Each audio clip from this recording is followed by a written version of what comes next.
It seems like yesterday when the Boston Celtics Big Three came together and everybody thought the league was finished, and then they only won one championship. Then fast forward a couple years later and the Big Three Miami Heat come together and people think, oh my god, the league is finished, and they only win 2 out of the 4 championships. Then fast forward, you have even more super teams come out, but the biggest one was obviously the Golden State Warriors when Kevin Durant joined and they only won 2 championships out of their 3 available. And from the Celtics era all the way till now, we have seen so many super teams, but very few really sustain the level of success that we thought they were going to have. And it really makes me wonder, what is the problem with super teams in the NBA and why do they always fail? But before we get started, I would like to give a shout out to the sponsors of this video, Prize Picks. Prize Picks is one of my favorite betting apps. It's very simple. You can go and find the over and unders on players and bet on them. If I think Van Vliet's gonna get over 6 assists, I'm gonna bet that over. If I think that Marcus Smart's gonna get under 20 points, I'm gonna bet that under. It really is that simple. And if you're not convinced, make sure you click the link down below to use my promo code, and all of my users will receive a 100% instant deposit match up to $100. Make sure you check out Prize Picks today after watching this video.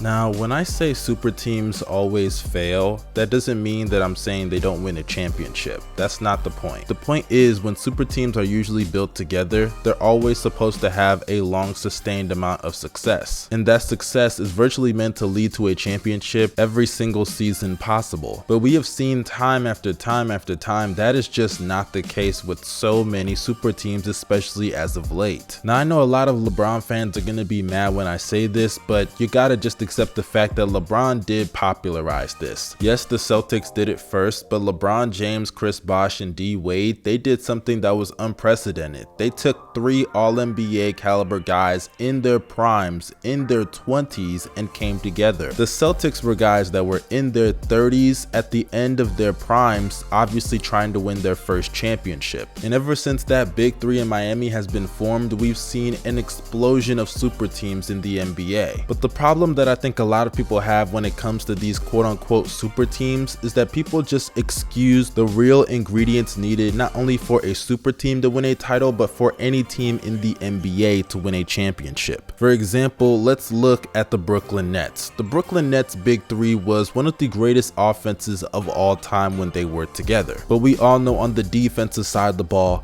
they struggled. They did not have a consistent big. DeAndre Jordan was trash, and Nicholas Claxton, I'm just not really a believer in him. And though many people would still argue to this day that, hey, if Kevin Durant's foot wasn't on the line, if James Harden didn't get hurt, if Kyrie Irving didn't get hurt, they would win the championship that year. Well, that is the problem when it comes to the Nets. They put together 3 guys that, granted, are great players, but are not the typical guys that you should be over relying on to win a championship. Kevin Durant was coming off of an Achilles injury, and obviously he didn't even play the whole season, which just speaks to him now being injury prone post that injury. Then you have James Harden, who I believe is probably the safest bet among all these 3, but unfortunately he did get hurt due to his hamstring injury, and Kyrie Irving is just injury prone from the beginning of his career up until now. Mr. Unavailable for real. So for 2 out of those 3 players to be guys that you expected some type of lack of availability from just due to their situation or their history, to give up your bench depth and size with guys like Karis LeVert and Jarrett Allen to put all your eggs in that kind of unreliable basket, it was just not the smart and logical move. And that was a concern that people had at the time of that move. And obviously hindsight is 2020, so I won't kill the Nets too much for that move, because at the time, if a guy like James Harden, who just came off of MVP caliber seasons in Houston, is knocking on the door of any franchise, you're gonna do what it takes to get him. But the downside of doing a move like that is that something has to give as far as what you're giving up in order to get somebody like James Harden, who's on that supermax contract. That's why usually you have to gut your team for somebody like that, and the Nets did that. I mean, not only did they give up Karis LeVert and Jarrett Allen, but they were so roster deprived they had to go get the scraps of Blake Griffin and LaMarcus Aldridge, who was a heart injury away from being retired. That's the trade-off whenever you get a player of the caliber of James Harden to pair with Kyrie Irving and Kevin Durant. And that's why it inevitably failed, even if we didn't see the writing on the wall. Relying on 3 guys in that manner is just too much, especially when 2 out of those 3 guys are players that shouldn't have been relied on in the first place. And then you look at a team like the Lakers this season, who I think are perfect examples for this conversation. Now, you could argue they are not a super team, and I would agree with you, but coming into the season, that was the narrative. They were a super team. And the reason being is that you have Russell Westbrook, who was averaging a triple-double the year prior with the Wizards, LeBron James, who many consider a top 5 player when he's healthy, and Anthony Davis, who is seen as a top 10 talent in the NBA. Now, we don't have to rehash the whole thing with this team and how it failed, because I just talked about it in my recent video. But as far as super teams are concerned, I think they are very important in this conversation, and why a lot of teams should steer away from doing them in the future. Because I don't think people understand that the financial depletion of your roster in order to have 3 guys on the caliber of Westbrook, LeBron, and Anthony Davis, or at least seen on the caliber of those 3, it really is just not worth it. Because whenever you are financially committed to those 3 guys at the top of your roster, those guys have to fit so perfectly well together and play at an all-time level. And the reason being is because you are going to lack in a lot of areas on the roster, especially when it comes to your depth. I mean, just look at the Lakers this season. They heavily relied on LeBron, Anthony Davis, and Russell Westbrook, and it failed not only because Westbrook didn't perform, but they didn't have enough pieces around those 3 in order to make up for the underperformance of one of them being Russell Westbrook. If they had defensive pieces or shooters around them, or hell, just a reliable big man outside of Anthony Davis, it not only would have helped the team, but it would have even helped the players in LeBron, AD, and Westbrook play even better. Because outside of just the fit being messed up with those 3, you had to over rely on them to make up for the holes that you have on the rest of the roster. And that's the thing with super teams that's very tricky in the NBA. It's always a give or take situation when it comes to them, and that's why I don't believe they should be done anymore. Of course, you have your outliers that are able to dominate, like the Golden State Warriors or the Miami Heat, that were able to win back-to-back championships. But for the Miami Heat, they had the best player in the NBA, and all 3 of them were durable enough in order to sustain long playoff runs. And in the case of the Golden State Warriors, they were just so talented that it made up for a lot of the holes that they had, and they still were able to make up for a lot of those flaws with some roster construction, getting guys like JaVale McGee or Zaza Pachulia. And that sounds funny, but those guys actually contributed, as well as Kevon Looney. And unfortunately, in the case of the Heat and the Golden State Warriors, when they had Kevin Durant, they only won 2 titles. Because that's another thing that happens with a lot of these super teams: